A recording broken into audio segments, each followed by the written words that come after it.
This is NEGOTIATEx TV. My name is Nolan Martin. I'm the co-host of the NEGOTIATEx Podcast, and with me today is my good friend and colleague, co-host, Aram And Nolan. Aram, how are you doing today, sir? I'm great, Nolan. Thanks, and I hope everyone out there is doing well today too.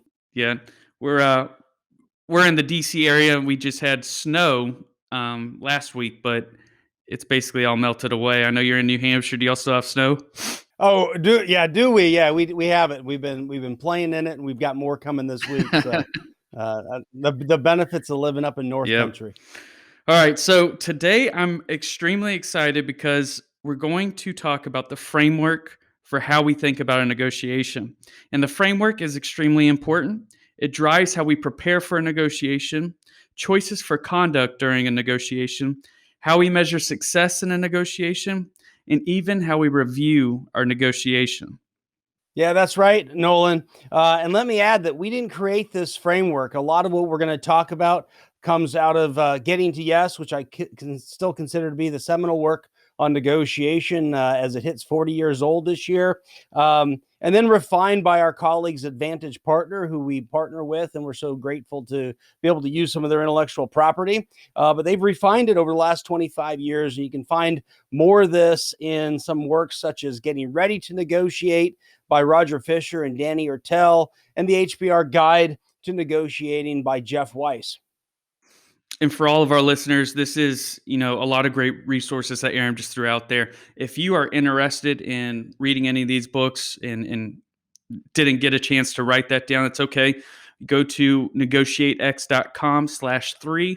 In the show notes there, we'll post all the resources that we discuss today. Now, I remember learning about this model at West Point, and I remember how simple and how applicable it was basically to any of the negotiations that we encountered. Yeah, I think that's really key. How do you create something that can handle the complexity of a variety of issues and a variety of different industries and contexts, and yet at the same time be simple enough to actually put into practice? And I think that's the brilliance of this framework, is it's an ability to be used by practitioners. Yeah, so I like that it's only 7 things, right? So whenever we look at a lot of frameworks and especially complex ones, it tends to be astronomical, the amount of different things that they throw in there. In the military, we have the span of control, and we basically try and keep it between 3 and 5. So although 7 is just outside of that, I still think it's a lot more reasonable for people to grasp and people to actually use.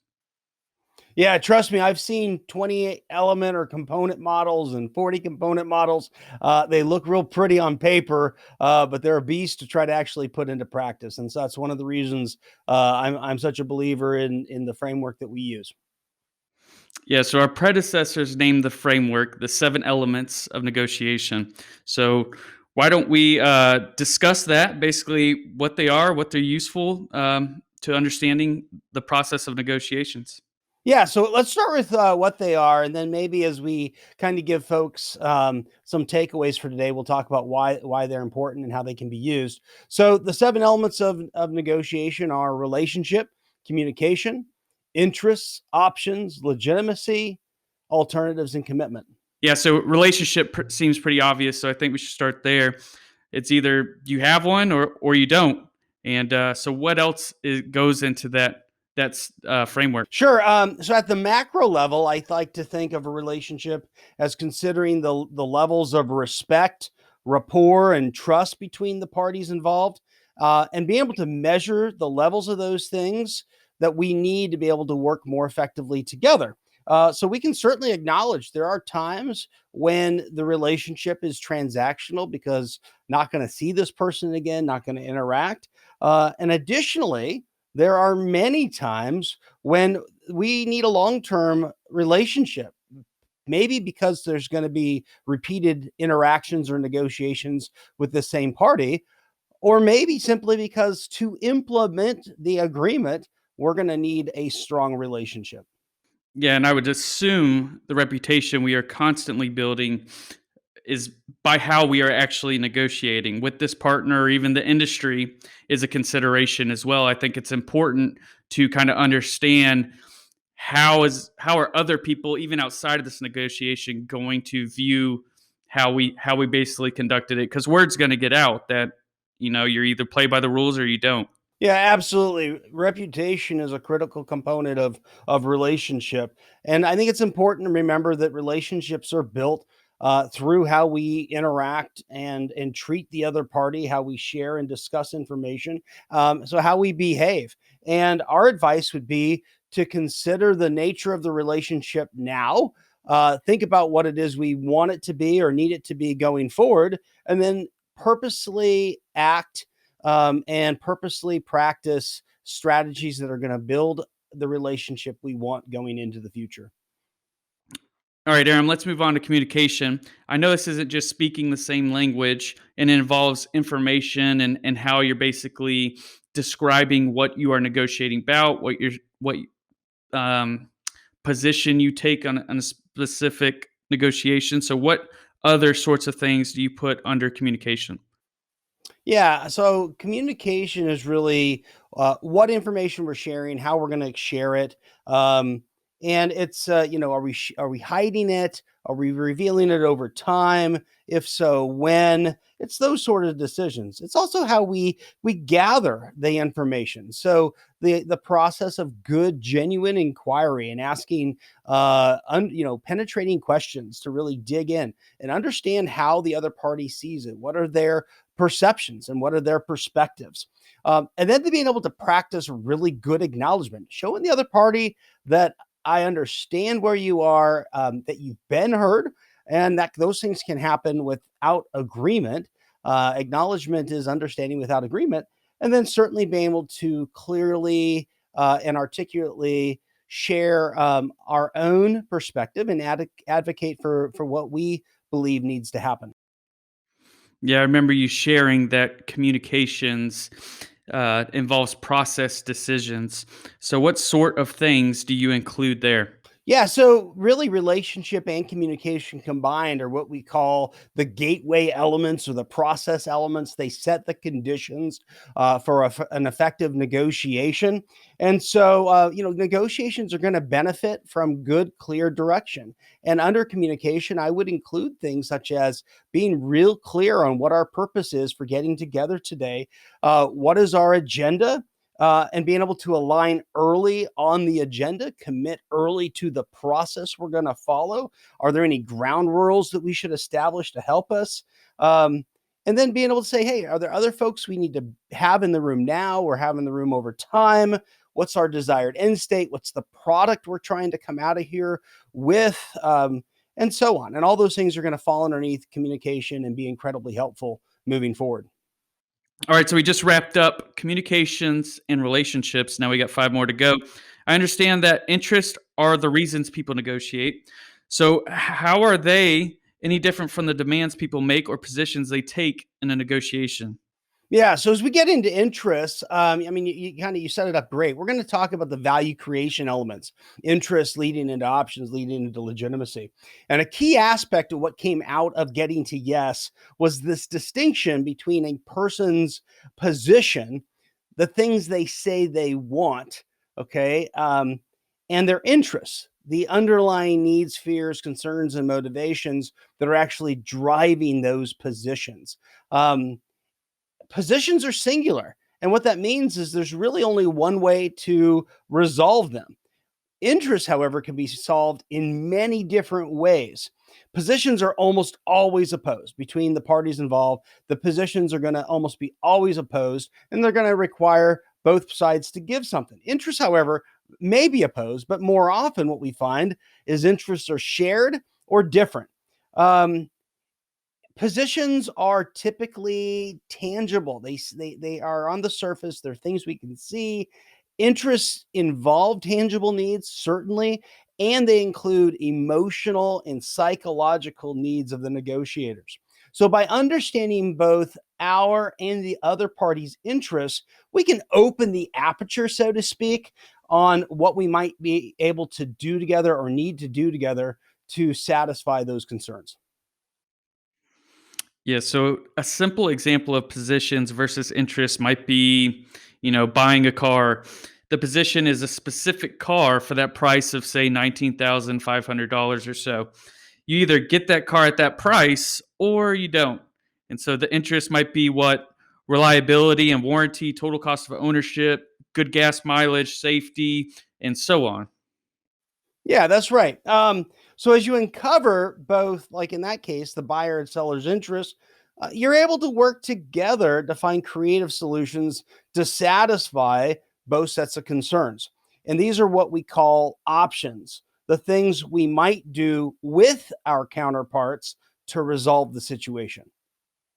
Yeah, so I remember when I had to study for this in school, and I remember that O for options means on the table. And I know that's different from alternatives, which we'll get here in a minute.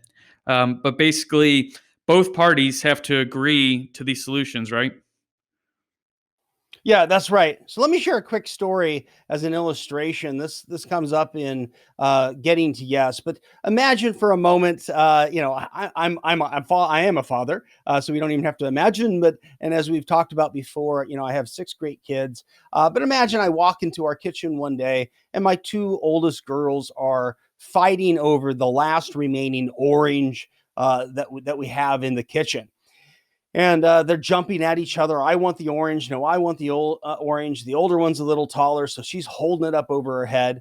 And what do I do? Well, in the not wanting to continue this loud noise confrontation, in the wisdom of Solomon, I grab the orange, I slice it in half, and I give them both half. And I think for a moment that I have been victorious. Unfortunately, right, I have just facilitated a negotiation around positions. I want that. No, I want that. And my solution was a positional solution. You each get half.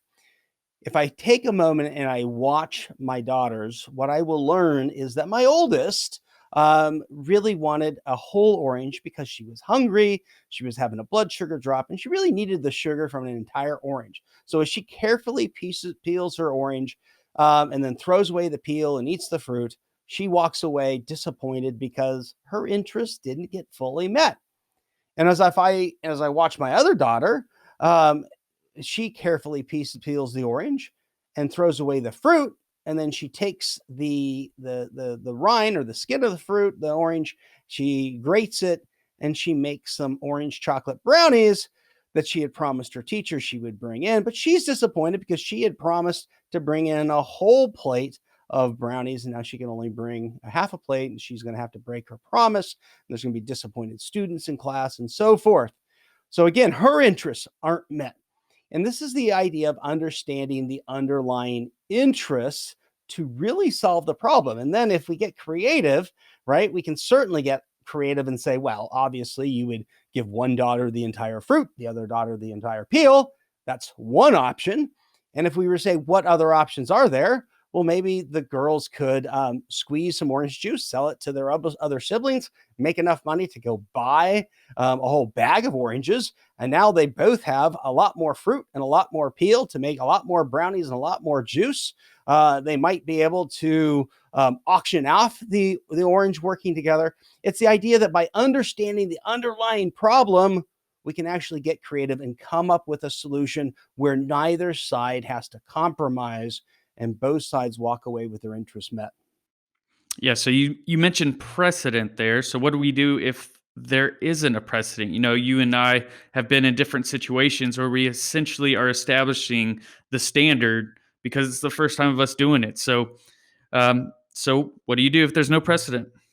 Yeah, so it's a great question. So once we have brainstormed, an emphasis on brainstorming there, the number of things we can do together to satisfy our interests, all the ways we can resolve a problem. And as you said, O for on the table. Both parties have to agree to these things, so options are on the table. Well, then we need a way to be able to evaluate them on some sort of objective criteria. And these are what we call standards of legitimacy. And they include things such as precedent, law, market practice, industry benchmarks, and so on. So we should imagine that both parties are going to have to defend their solution to their toughest critic, a colleague, a constituent, who's going to ask them, well, why did you agree to that? Why did that make sense? So legitimacy is what's going to arm us with the ability to do that, to be able to say, This is why this option or this series of options were a better choice. Yeah, I think, going back to what we always talk about, and that's elevating your influence through purposeful negotiation. Anyone can negotiate an outcome, but is it a good choice in the agreement? I mean, it's a pretty powerful difference.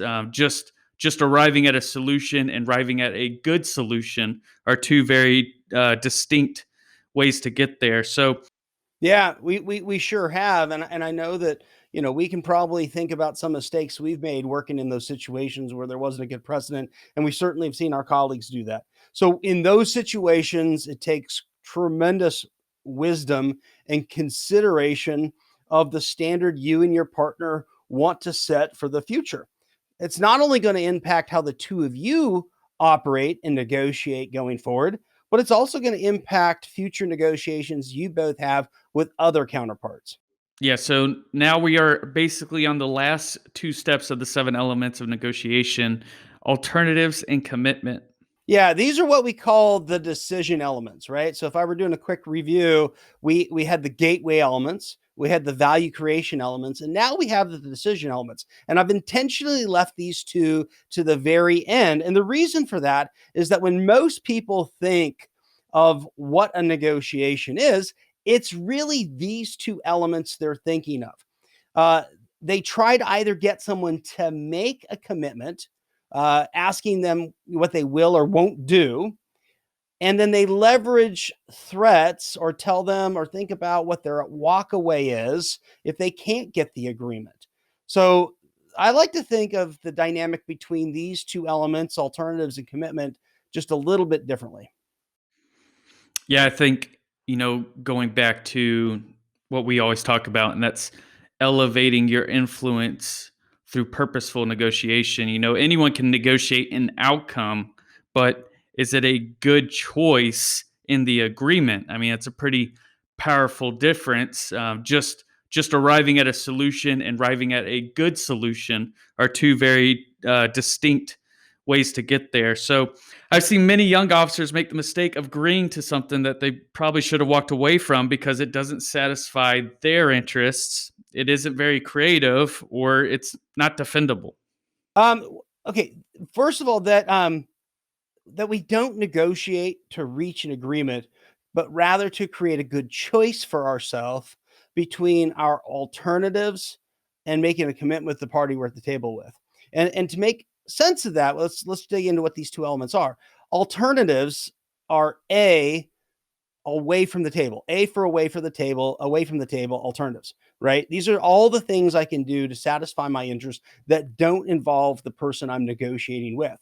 That's different than options on the table that require the participation and agreement of the party I'm negotiating with. And I realize that these are synonyms in everyday language. We're distinguishing between the two.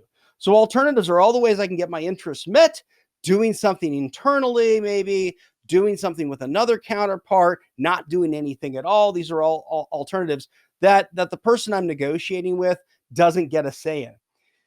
Commitments are when we select an option or pieces of an option to move forward that satisfy our interests really well, that are fair and defendable, that we feel are things that we can actually put into practice. And then the commitment is, how will we implement this based on what time, what is the follow-up, and so forth. And so when we negotiate, we're negotiating for the choice between our best alternative to a negotiated agreement, what we call our BATNA, and the commitment we can make with the person we're at the table with.